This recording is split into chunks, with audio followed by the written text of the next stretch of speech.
نشین امیر اہل سنت، تو صدا رہے سلامت، تو صدا رہے سلامت، تجھ پر ہو رب کی رحمت۔ الحمدللہ رب العالمین والصلاة والسلام على سید الانبیاء والمرسلین، اما بعد فاعوذ باللہ من الشیطان الرجیم، بسم اللہ الرحمن الرحیم۔ الصلاة والسلام علیک یا رسول اللہ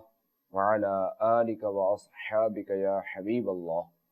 الصلاة والسلام علیک یا نبی اللہ وعلى آلک واصحابک یا نور اللہ۔ خاتم النبیین صلی اللہ تعالی علیہ وآلہ وسلم کا فرمان ہے،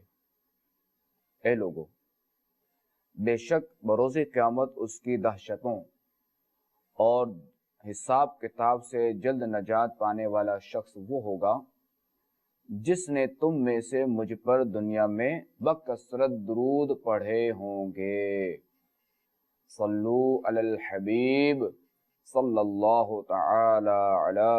محمد صلی اللہ علیہ وسلم۔ پڑھتا رہوں کثرت سے درود ان پہ صدا میں، اور ذکر کا بھی شوق پائے غوث رضا دے۔ صلو علی الحبیب صلی اللہ تعالی علی محمد صلی اللہ علیہ وسلم۔ میٹھے میٹھے اسلامی بھائیوں اور مدنی چینل کے ناظرین، آئیے بیان سے پہلے اچھی اچھی نیتیں کر لیں کہ یاد رہے فرمان مصطفیٰ صلی اللہ تعالی علیہ وآلہ وسلم ہے، نیت المؤمن خیر من عملہ، یعنی مسلمان کی نیت اس کے عمل سے بہتر ہے۔ اور یہ یاد رہے کہ کسی بھی عمل میں، کسی بھی کام میں جتنی اچھی نیتیں زیادہ ہوں گی، جتنی ثواب کی نیتیں زیادہ ہوں گی، اتنا ثواب بھی زیادہ ملے گا۔ تو نیت کیجئے کہ انشاءاللہ عز و جل نگاہ نیچی کیے خوب کان لگا کر بیان سنوں گا، توجہ کے ساتھ بیان سنوں گا، ٹیک لگا کر نہیں بیٹھوں گا، بلکہ علم دین کی تعظیم کی خاطر جو ہے وہ دو زانوں جہاں تک ہو سکا بیٹھوں گا۔ صلو علی الحبیب صلی اللہ تعالی علی محمد صلی اللہ علیہ وسلم۔ مدنی چینل کے ناظرین، ماہ محرم الحرام جاری و ساری ہے۔ یہ مہینہ جب بھی آتا ہے تو اس میں جو واقعات ہوئے تو ان میں سے بعض واقعات کا تذکرہ جو ہے وہ بکثرت ہوتا ہے۔ ایک تو یہ کہ فاروق اعظم رضی اللہ تعالیٰ عنہ کی شہادت،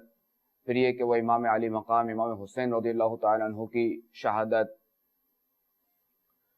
اچھا، امام علی مقام رضی اللہ تعالیٰ عنہ کے ساتھ جو واقعہ ہوا، واقعہ کربلا، تو اس کے ساتھ یزید پلید کا بھی جو تذکرہ ہوتا ہے کہ یعنی ایسی کیا وجوہات تھی، ایسے کیا معاملات تھے کہ جن کی وجہ سے اس خبیث نے امام علی مقام امام حسین رضی اللہ تعالیٰ عنہ کو اس طرح بے دردی کے ساتھ اس خبیث نے شہید کروایا۔ تو اس کے جو معاملات تھے، اس کی جو وجوہات تھی،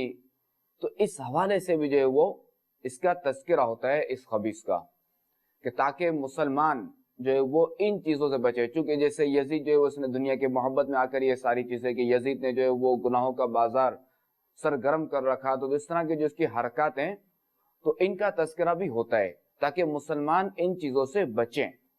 ورنہ اس کا تذکرہ جو کوئی خیر کے لیے نہیں ہوتا۔ اس خبیث کا تذکرہ، ہاں، امام علی مقام رضی اللہ تعالیٰ عنہ کا تذکرہ تو خیر ہی خیر ہے اور خیر کے لیے ہی ہوتا ہے۔ تو آئیے آج جو ہے ہم یزید کے کارنامے جو ہے وہ اس کے بارے میں سنیں گے، مگر اس سے پہلے جو ہے وہ امام حسین رضی اللہ تعالیٰ عنہ کے حوالے سے کچھ سنیں گے کہ ہمارے پیارے آقا علیہ الصلوۃ والسلام کو امام حسن اور امام حسین رضی اللہ تعالیٰ عنہ سے کیسی محبت تھی، اور اس یزید پلید نے امام حسین رضی اللہ تعالیٰ عنہ کو کس طرح جو ہے وہ شہید کیا، اور امام حسن رضی اللہ تعالیٰ عنہ کو جو ہے وہ ان کو بھی جو ہے وہ زہر دے کر ہی اس خبیث نے جو شہید کروایا تھا۔ حضرت ابو ہریرہ رضی اللہ تعالیٰ عنہ سے مروی ہے کہ ایک مرتبہ رسول اللہ صلی اللہ تعالی علیہ وآلہ وسلم ہمارے پاس تشریف لائے۔ آپ علیہ السلام کے ساتھ جو ہے وہ حسنین کریمین رضی اللہ تعالی عنہما بھی تھے۔ ان میں سے ایک جو وہ دائیں کندھے پر اور دوسرے جو بائیں کندھے پر سوار تھے. ہمارے پیارے آقا علیہ الصلوۃ والسلام دونوں کو باری باری چوم رہے تھے. ایک شخص نے عرض کی یا رسول اللہ صلی اللہ تعالی علیہ وآلہ وسلم آپ ان سے محبت فرماتے ہیں؟ تو ہمارے آقا علیہ الصلوۃ والسلام نے فرمایا ہاں، جس نے ان سے محبت کی اس نے مجھ سے محبت کی، اور جس نے ان سے بغض رکھا اس نے مجھ سے بغض رکھا. حضرت ابو ہریرہ رضی اللہ تعالی عنہ کو حسنین کریمین سے محبت کا یہ معیار جو ہے وہ سرکار علیہ الصلوۃ والسلام سے عطا ہوا تھا. آپ رضی اللہ تعالی عنہ نے تمام عمر اس محبت کے معیار کو جو ہے وہ اپنائے رکھا. جب مروان بن حکم حضرت ابو ہریرہ رضی اللہ تعالی عنہ کی بارگاہ میں بوقت وفات حاضر ہوا اور عرض کی کہ جب سے آپ کی صحبت اختیار کی ہے میں نے آپ رضی اللہ تعالی عنہ کی ذات میں حضرات حسنین کریمین رضی اللہ تعالی عنہما کی محبت بہت زیادہ پائی ہے. تو یہ سن کر حضرت ابو ہریرہ رضی اللہ تعالی عنہ بے قرار ہو کر اٹھ بیٹھے اور ارشاد فرمایا کہ ایک مرتبہ ہم رسول اللہ صلی اللہ تعالی علیہ وآلہ وسلم کے ساتھ کہیں جا رہے تھے کہ ابھی کچھ ہی راستہ طے کیا تھا کہ آپ علیہ الصلوۃ والسلام نے حسنین کریمین رضی اللہ تعالی عنہما کی رونے کی آواز سنی، اور وہ دونوں اس وقت اپنی والدہ ماجدہ کے پاس تھے. آپ علیہ الصلوۃ والسلام جلدی جلدی چلتے ہوئے ان کے پاس تشریف لے گئے. میں نے آپ علیہ الصلوۃ والسلام کو سیدہ فاطمہ الزہرا رضی اللہ تعالی عنہا سے یہ فرماتے سنا کہ میرے بیٹوں کو کیا ہوا؟ تو حضرت فاطمہ رضی اللہ تعالی عنہ نے عرض کی پیاس، یعنی شدت پیاس کی وجہ سے دونوں رو رہے ہیں. تو ہمارے آقا علیہ الصلوۃ والسلام پانی لینے کے لیے مشکیزے کی جانب بڑھے، مگر اس میں پانی موجود نہ تھا، کیونکہ ان دنوں جو ہے وہ پانی کی اتنی سخت قلت تھی کہ دیگر لوگ بھی پانی کی تلاش میں رہا کرتے تھے. تو نبی کریم صلی اللہ تعالی علیہ وآلہ وسلم نے لوگوں کو پکار کر فرمایا کیا تم میں سے کسی کے پاس پانی ہے؟ تو ہر ایک نے کجاوے سے لٹکے ہوئے مشکیزوں میں پانی دیکھا، مگر انہیں ایک قطرہ تک نہ ملا. آپ علیہ الصلوۃ والسلام نے خاتون جنت حضرت فاطمہ رضی اللہ تعالی عنہا سے فرمایا ایک بچہ مجھے دو. حضرت فاطمہ رضی اللہ تعالی عنہا نے ایک بچے کو پردے کے نیچے سے دے دیا. آپ علیہ الصلوۃ والسلام نے انہیں سینے سے لگایا، مگر وہ سخت پیاس کی وجہ سے مسلسل رو رہے تھے. آپ علیہ الصلوۃ والسلام نے ان کے منہ میں اپنی زبان مبارک ڈالی تو وہ اسے چوسنے لگے حتیٰ کہ سیراب ہو گئے. حضرت ابو ہریرہ رضی اللہ تعالی عنہ فرماتے ہیں کہ میں نے دوبارہ ان کے رونے کی آواز نہ سنی، جبکہ دوسرے شہزادے اسی طرح مسلسل رو رہے تھے. آپ علیہ الصلوۃ والسلام نے فرمایا دوسرے کو بھی مجھے دو. حضرت فاطمہ رضی اللہ تعالی عنہا نے دوسرے کو بھی سرکار علیہ الصلوۃ والسلام کے حوالے کر دیا. رسول اللہ صلی اللہ تعالی علیہ وآلہ وسلم نے ان کے ساتھ بھی وہی معاملہ فرمایا، یعنی ان کے منہ میں بھی اپنی مبارک زبان ڈال دی تو وہ بھی سیراب ہو کر خاموش ہو گئے. حضرت ابو ہریرہ رضی اللہ تعالی عنہ فرماتے ہیں کہ میں ان سے محبت کیوں نہ کروں جبکہ میں نے نبی کریم صلی اللہ تعالی علیہ وآلہ وسلم کو ان کے ساتھ ایسا کرتے ہوئے دیکھا ہے. ان کا دو صدقہ جن کو کہا میرے پھول ہیں کیجئے رضا کو حشر میں خندا مثال گل. یعنی اے میرے پیارے آقا صلی اللہ تعالی علیہ وآلہ وسلم جن دو شہزادوں کو آپ علیہ الصلوۃ والسلام نے اپنا پھول فرمایا، یعنی حضرت امام حسن اور امام حسین رضی اللہ تعالی عنہما، ان کے صدقے میں رضا کو میدان محشر میں ہر قسم کی مشکلات و پریشانیوں سے بچا کر مسکراتے یعنی کھلتے ہوئے پھول کی طرح کر دیجئے. صلو علی الحبیب صلی اللہ تعالی علی محمد. مدنی چینل کے ناظرین، یہ اصول اچھی طرح ذہن نشی کر لیجئے کہ جس طرح صحابہ کرام علیہم الرضوان اور اہل بیت اطہار کی محبت دنیا و آخرت میں نجات کا ذریعہ ہے،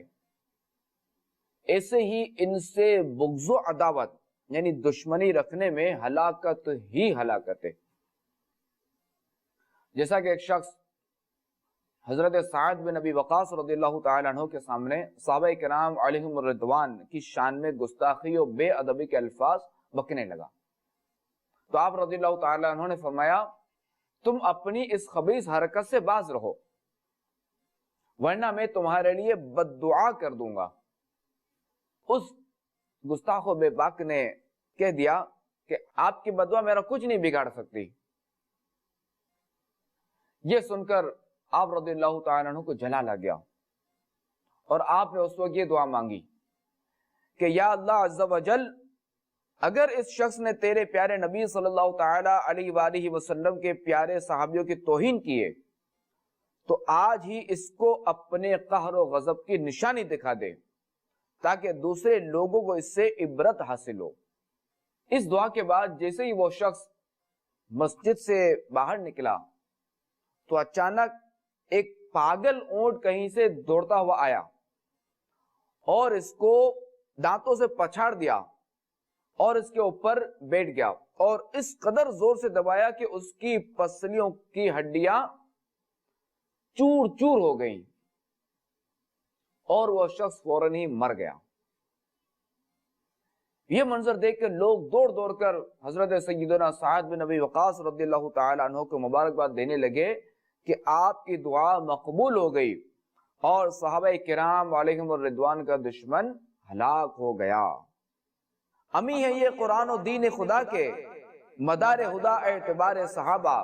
رسالت کی منزل میں ہر ہر قدم پر نبی کو رہا انتظار صحابہ انہی میں ہیں صدیق و فاروق و عثمان انہی میں علی شہسوار صحابہ. صلو علی الحبیب صلی اللہ تعالی علی محمد صلی اللہ علیہ وسلم. مدنی چینل کے ناظرین دیکھا آپ نے کہ صحابہ کرام علیہم الرضوان کی شان میں گستاخی کرنے والے کا انجام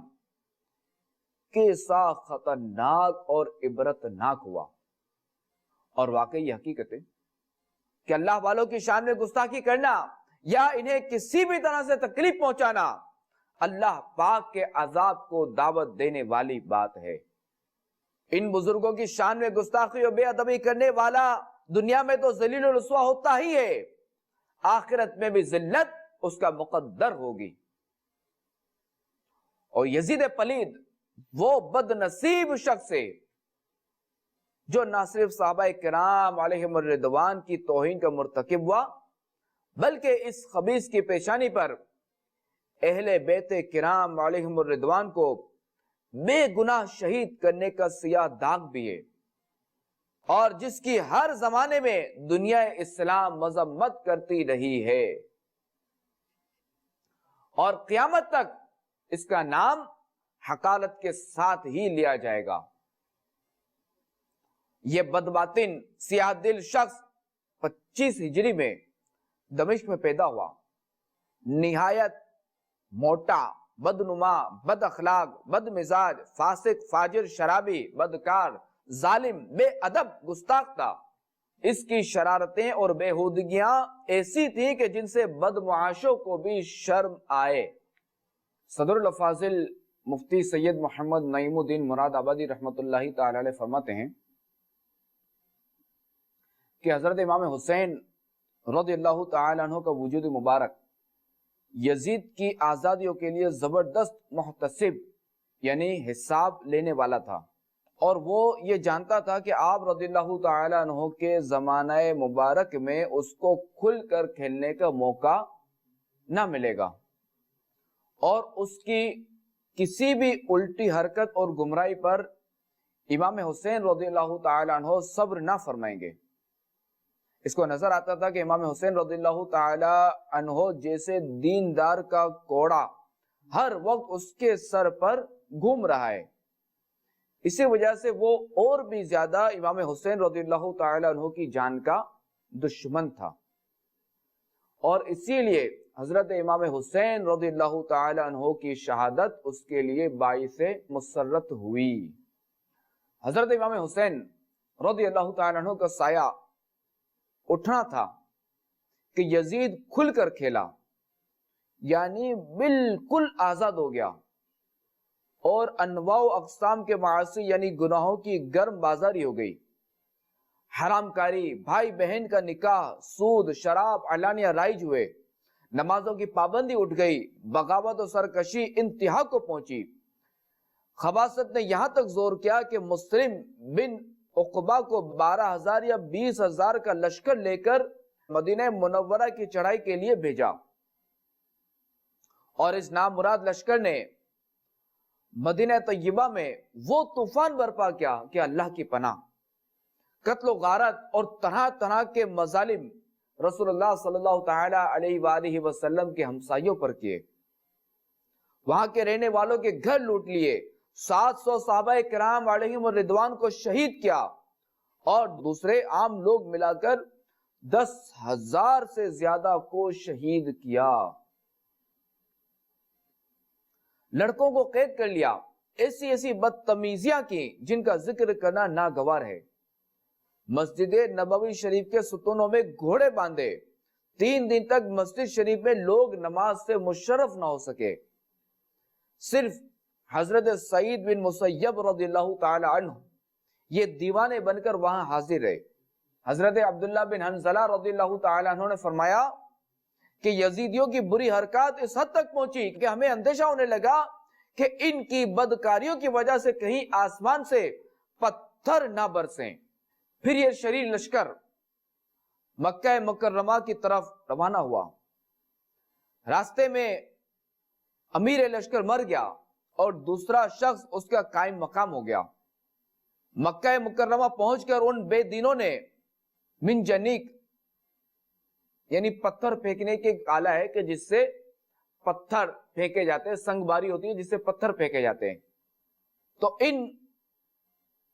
خبیثوں نے پتھروں کی بارش کی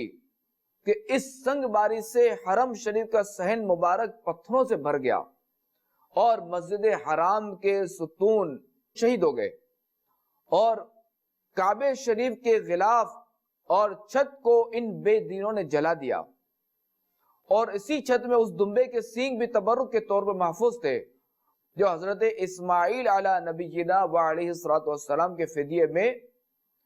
قربانی کیا گیا تھا۔ وہ سینگ بھی جو وہ اسی معرکے میں اسی حادثے میں جل گئے، اور کعبہ مقدسہ کئی روز تک بے لباس رہا، اور وہاں کے باشندے یزیدی لشکر کی طرف سے پہنچنے والی سخت مصیبت میں مبتلا رہے۔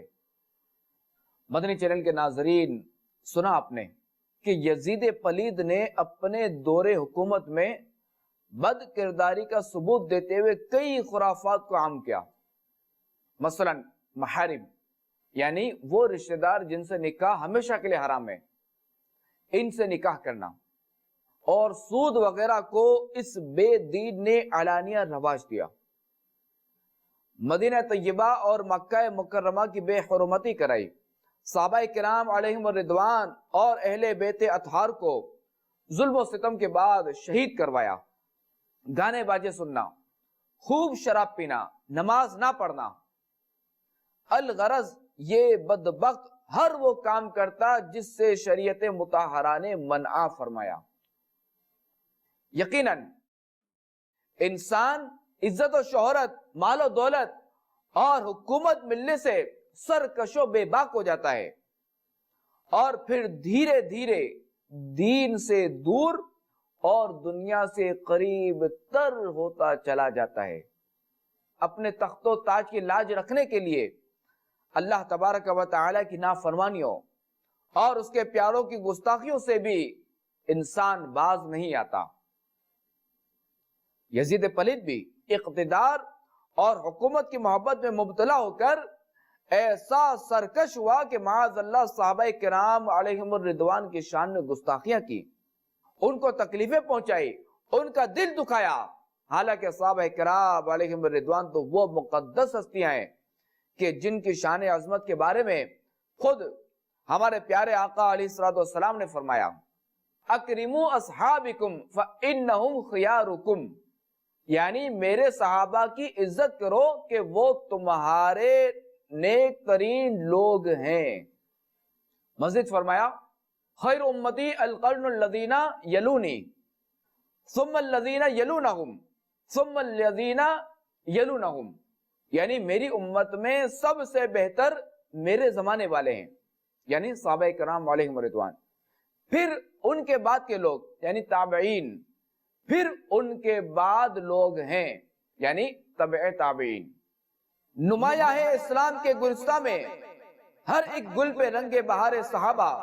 یہ مہرے ہیں فرمان ختم الرسل کی، ہے دین خدا شاہکار صحابہ، انہی میں ہے بدر و احد کے مجاہد، لقب جن کا ہے جان نثار صحابہ۔ صلو علی الحبیب صلی اللہ تعالی علی محمد صلی اللہ علیہ وسلم۔ مدنی چینل کے ناظرین، یزید پلید صحابہ کرام علیہم الرضوان کا مبارک زمانہ پا کر بھی ان کا قرب حاصل نہ کر سکا، اور نہ ہی ان کی تعظیم کر کے اپنے لیے آخرت کی نجات کا سامان کر سکا، بلکہ اس خبیث نے رسول اللہ صلی اللہ تعالی علیہ وآلہ وسلم کے پاک گھرانے پر ظلم و ستم کی آندھیاں چلائیں اور ان پر مصیبتوں کے پہاڑ توڑے۔ اور یزید پلید نے یہ سب تاج و حکومت اور دنیاوی مال و دولت کی محبت میں کیا، کیونکہ اس ظالم بد انجام کو امام علی مقام امام حسین رضی اللہ تعالی عنہ کی ذات گرامی سے اپنے اقتدار کو خطرہ محسوس ہوتا تھا، حالانکہ امام حسین رضی اللہ تعالی عنہ کو دنیا پائیدار سے کیا سروکار کہ آپ رضی اللہ تعالی عنہ کل بھی امت مسلمہ کے دلوں کے تاجدار تھے اور آج بھی ہیں اور رہتی دنیا تک رہیں گے، مگر اس یزید بدبخت نے مال و دولت کے نشے میں بدمست ہو کر اپنی آخرت کے ساتھ ساتھ دنیا بھی تباہ و برباد کر ڈالی۔ اور واقعی دنیا کی محبت ہر فتنے و فساد کا سبب ہے، یہ ساری تباہی دنیا کی محبت ہی نے مچائی ہے۔ دنیا کی محبت انسان کو ظالم بنا دیتی ہے، دنیا کی محبت انسان کو بے حس و بے باک بنا دیتی ہے، دنیا کی محبت انسان کو پتھر دل بنا دیتی ہے، دنیا کی محبت اعمال ضائع کر دیتی ہے، دنیا کی محبت دین کو نقصان پہنچانے کا سبب ہے، دنیا کی محبت گمراہی کا سبب ہے، اور دنیا کی محبت نیکیوں سے دور کر دیتی ہے۔ اور یہ دنیا ہی کی محبت ہے کہ جو بندے کو، جو انسان کو گناہوں پر جری یعنی دلیر کر دیتی ہے۔ آئیے دنیا کی مذمت پر 3 فرامین مصطفیٰ سنتے ہیں۔ فرمان مصطفیٰ صلی اللہ تعالی علیہ وآلہ وسلم ہے دنیا کی محبت تمام گناہوں کی جڑ ہے۔ ہمارے آقا علیہ السلام نے فرمایا 6 چیزیں عمل کو ضائع کر دیتی ہیں۔ نمبر 1 مخلوق کے عیوب کی ٹو میں لگے رہنا، نمبر 2 دل کی سختی، نمبر 3 دنیا کی محبت، نمبر 4 حیا کی کمی، اور نمبر 5 لمبی امید، اور نمبر 6 حد سے زیادہ ظلم۔ خاتم النبیین صلی اللہ تعالی علیہ وآلہ وسلم کا فرمان ہے 2 بھوکے بھیڑیے اگر بکریوں کے ریوڑ میں چھوڑ دیے جائیں تو اتنا نقصان نہیں پہنچاتے جتنا کہ مال و دولت کی حرص یعنی لالچ اور دنیا کی محبت انسان کے دین کو نقصان پہنچاتے ہیں۔ پیچھا میرا دنیا کی محبت سے چھڑا دے، یا رب مجھے دیوانہ مدینے کا بنا دے، آمین بجاہ النبی الامین صلی اللہ تعالی علیہ وآلہ وسلم۔ مدنی چینل کے ناظرین، آپ نے سنا کہ دنیا کس قدر حقیر چیز ہے، اور لہٰذا اس کو اہم سمجھنا بڑی بے وقوفی ہے، کیونکہ اللہ تبارک و تعالی کے نزدیک تو دنیا کی حیثیت در حقیقت مچھر کے پر کے برابر بھی نہیں، بلکہ یہ دنیا تو آخرت کی کھیتی ہے۔ اگر ہم اس میں اچھے اعمال کی صورت میں بیج بوئیں گے تو آخرت میں اجر و ثواب کی صورت میں فصل کاٹیں گے۔ تو لہذا اپنے بیگ بیلنس بڑھانے، خزانوں کے انبار لگانے، عمدہ اور مہنگی گاڑیوں میں گھومنے، دوسروں کی جائیدادوں پر نظر رکھنے اور انہیں ہتھیانے اور ٹھاٹ باٹ سے رہنے کی حرص پالنے کے بجائے اللہ پاک کی طرف سے جو نعمتیں عطا کی گئی ہیں انہی پر قناعت کرتے ہوئے اس کی رضا پر راضی رہتے ہوئے حرص یعنی لالچ کی آلودگیوں سے خود کو بچائیں۔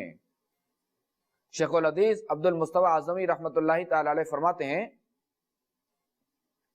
کہ لالچ بہت ہی بری خصلت اور نہایت خراب عادت ہے۔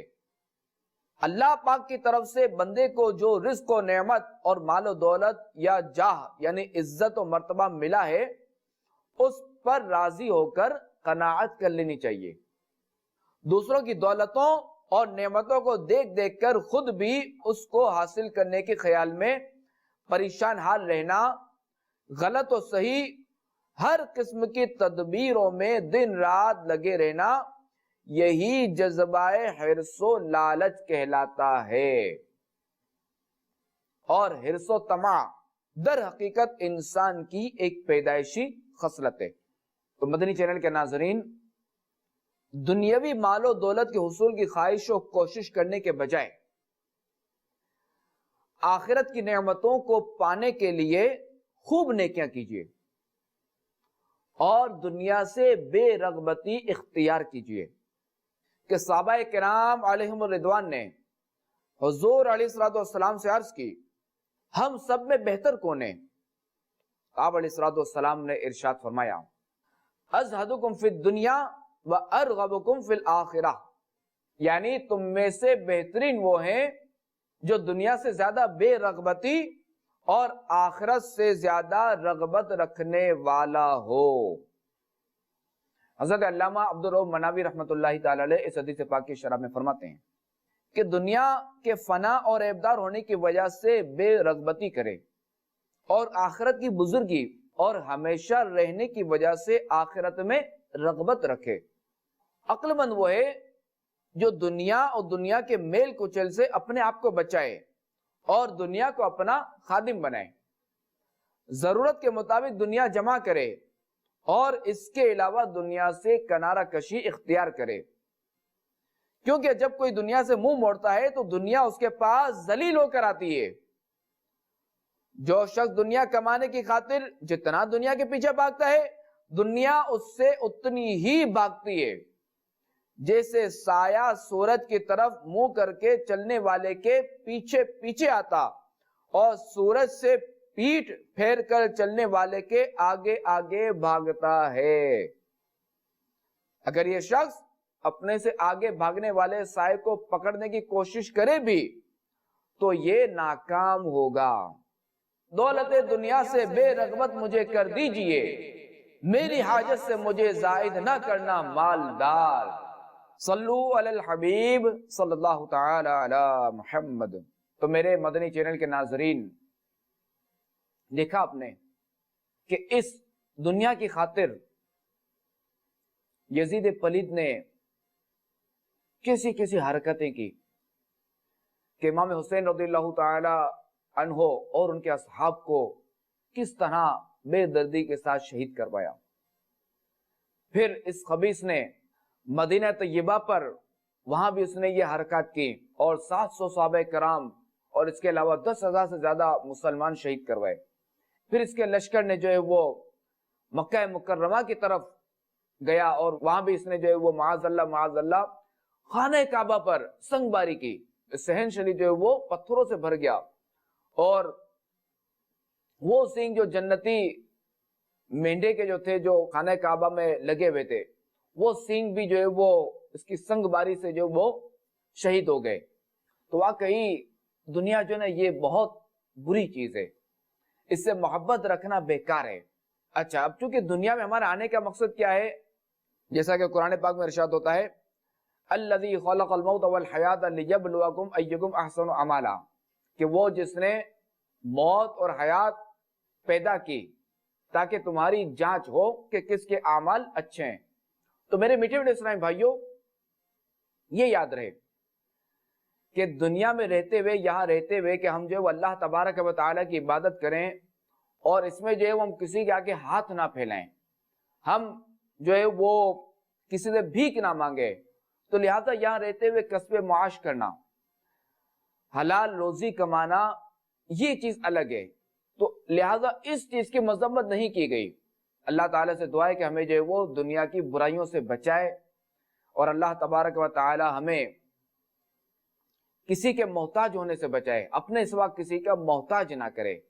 آمین بجاہ نبی الامین صلی اللہ تعالی علیہ وآلہ وسلم۔ جانشین امیر اہل سنت تو صدا رہے سلامت، تو صدا رہے سلامت، تجھ پر ہو